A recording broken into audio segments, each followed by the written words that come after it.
उसने गुरु घर दा ध्यान करके अरदास की ते 500 मोहरां दी सुखना सुखी।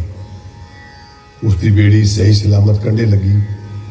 सुखना पूरी करन लई वो बकाले पहुंचया तां वाहिगुरू देख के हैरान होया, पर 5-5 मोहरां हर आपे बने गुरु अगे तरी गया। गुरु तेग बहादुर जी के सन्मुख आके भी मक्खन शाह ने 5 मोहरां रख के शीस निभाया। गुरु जी हंस के बोले, मक्खन शाह, व्यापार इस तरह नहीं चलते। तेरा इकरार था 500 मोहरां दा सी। मक्खन शाह यह वाक सुन के खुशी नाल दीवाना हो गया।